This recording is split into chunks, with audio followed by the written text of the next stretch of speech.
Bonjour, c'est Nico de Gaming Key. Bienvenue sur la Maximus Cup qui se tient aujourd'hui à Port-Saint-Louis-du-Rhône. Et j'ai avec moi Nicolas qui va nous dire précisément quel est son rôle dans l'organisation de cette compétition.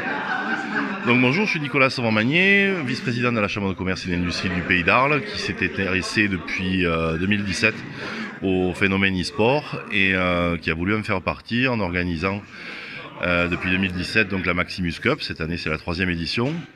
La Maximus Cup, c'est des tournois amateurs tout autour dans le Pays d'Arles et autour du Pays d'Arles, puisqu'on en est un peu sorti cette année. Donc 8 compétitions cette année autour du jeu FIFA pour animer le territoire et sélectionner un certain nombre de candidats pour le grand tournoi FIFA qui aura lieu entre autres les 7 et 8 décembre au Palais des Congrès d'Arles. Alors, en ce qui concerne FIFA, ça veut dire qu'il va y avoir encore d'autres phases qualificatives. Il me semble, entre autres, au Hero Festival, je crois. Exactement, donc les sélections ne sont pas terminées. Donc pour FIFA, c'était 8 étapes, dont une un peu particulière, effectivement, qui se déroulera les 9 et 10 novembre au Hero Festival de Marseille, où la Maximus Cup, outre d'y positionner une étape qualificative pour Maximus, animera tout le week-end une zone e-sport, sur laquelle on pourra jouer aussi à Counter-Strike, on pourra jouer à Fortnite, à Smash Bros et à tout un tas d'autres jeux, en plus des qualifications FIFA. 9 et 10 novembre au Parc Chano à Marseille. D'accord. Combien encore Donc il y a l'étape de Marseille, mais est-ce qu'il y a encore d'autres étapes pour se qualifier ? Oui, alors on peut, pour ceux qui malheureusement n'ont pas pu se qualifier à Port-Saint-Louis aujourd'hui, venir retenter sa chance la semaine prochaine à Fontvieille. C'est une nouvelle étape Maximus Cup. On n'avait jamais fait étape à Fontvieille encore. Donc ce sera samedi prochain à Fontvieille. Il y aura encore une étape à Saint-Étienne-du-Grèce, dont je n'ai pas la date en tête, et une autre date le 16 novembre à Tarascon. D'accord. Et je crois que les informations peuvent se trouver sur le Facebook de la Maximus Cup. Alors sur le Facebook de Maximus Cup, on relaie sur Twitter et puis vous avez l'information absolue et les liens pour s'inscrire au tournoi sur le site internet www.maximuscup.com. Alors, a priori, si elle existe depuis 3 ans, cette manifestation remporte un certain succès. Le succès se résume à cette année, combien de participants pour les événements qualificatifs, mais combien également de joueurs prévus pour la finale et combien de joueurs pros également, puisque c'est une des particularités, il y a des joueurs pros qui seront présents pour la finale à Arles. Alors si on regarde juste les étapes qualificatives Maximus Cup sur FIFA, on aura eu à peu près de l'ordre de 500 à 600 joueurs qui ont tenté leur chance pour se qualifier. En ce qui concerne le tournoi FIFA qui se déroulera les 7 et 8 décembre, donc on va avoir donc 32 qualifiés qui viennent des étapes amateurs. Sur ces 32 qualifiés, un certain nombre pourront tenter leur chance s'ils réussissent à passer les premiers tours, avec 20 joueurs professionnels venus de toute la France et de toute l'Europe, puisque je le rappelle, ça fait 2 ans que le tournoi professionnel FIFA est remporté par des Espagnols. Donc nous avons aussi des Suisses, des Belges, l'année dernière nous avons un Anglais et un Écossais, donc on espère cette année avoir la même venue de pays étrangers, mais aussi de joueurs qui viennent jouer aux couleurs de clubs de Ligue 1. L'année dernière, on avait des joueurs du LOSC, de l'OL et de l'AS Monaco. On espère que d'autres clubs de Ligue 1 pourront parrainer des joueurs sur console cette année. Et je crois que financièrement, il y a un réel intérêt pour eux de participer à l'événement.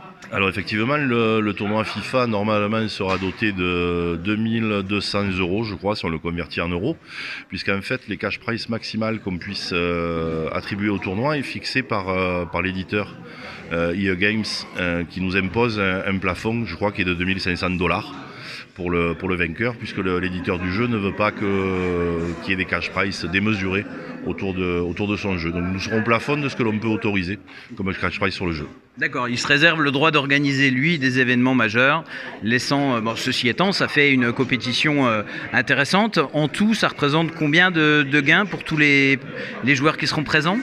Alors, je ne peux pas tout vous annoncer parce qu'en fait, cette année, Maximus va prendre ce sera sa 3e année, une dimension complémentaire. Et je vous invite à suivre sur les réseaux sociaux les annonces qui seront faites cette semaine, qui seront pleines de bonnes surprises, que ce soit sur le montant des cash price cumulés qui seront annoncés, puisque le montant des cash price, je peux vous le dire, il a déjà 5 chiffres. Ça donne déjà une petite idée de l'enveloppe qu'il faudra se partager sur les différents jeux. De nouveaux jeux aussi, et puis une surprise, un invité surprise à Maximus cette année. Je crois que ça ne peut que donner envie d'être présent sur l'événement. Rappelons la date, donc ce sera au mois de décembre, les 7 et 8 décembre, 7 et 8 décembre. cette année à Arles. Et une autre chose à rajouter peut-être ? Non, j'invite tout le monde à venir nous rejoindre, notamment au Hero Festival, parce que l'e-sport zone sera vraiment bien dimensionné cette année. Donc il n'y a pas forcément besoin de s'inscrire à l'avance et le souhait de participer de manière compétitive. On peut venir passer un petit moment avec nous. Il y aura plein de configurations qui seront en libre accès, des tournois free access toute la journée qui tourneront en boucle avec des configurations de jeux différentes de ce qu'on a amené ici. Aujourd'hui, FIFA, c'est un jeu sur console, sur PS4. Mais au Euro Festival, on va jouer sur des configurations gamer, des grosses configurations avec les fauteuils qui vont bien et tous les accessoires comme les pros. D'accord, donc amateurs de jeux PC qui généralement regardent d'un petit peu haut les consoleux. Donc là, ils pourront être heureux. Exactement. Donc ils pourront venir jouer peut-être pour les plus jeunes, les adolescents sur Fortnite. Pour les joueurs un petit peu plus anciens qui ont fait leur début sur Counter-Strike, ils pourront venir puisqu'on a du Counter-Strike aussi au Hero Festival. Et puis rendez-vous bien sûr Fontvieille la semaine prochaine pour ceux qui n'ont pas pu se qualifier aujourd'hui. Eh bien, merci beaucoup Nicolas pour ces informations, puis pour ce que la ville d'Arles et puis la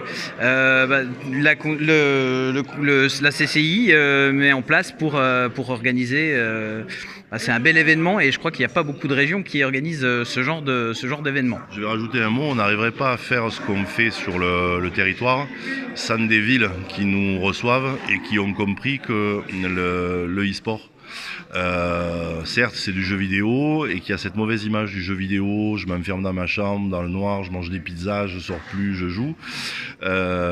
Mettre à disposition d'événements, des salles et des moyens comme l'a fait la ville de Port-Saint-Louis aujourd'hui, c'est montrer qu'avec le jeu vidéo, on peut recréer du lien social. À partir du moment où on propose aux gens de venir jouer physiquement entre eux, ils répondent positivement à l'appel et c'est la 3e année qu'on vient à Port-Saint-Louis parce que c'est une ville qui a compris ce côté-là du jeu vidéo et je remercie Martial, le maire de Port-Saint-Louis-du-Rhône de nous accueillir aussi bien tous les ans.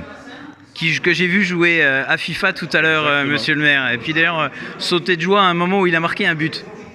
Eh bien, moi, je vous remercie d'avoir suivi cette vidéo. Je vous rappelle que vous pouvez nous retrouver sur le YouTube de GamingKey, qui est GamingKey TV, sur le site internet www.gamingkey.com et que vous pouvez évidemment nous soutenir sur Tipeee. Merci beaucoup et à bientôt.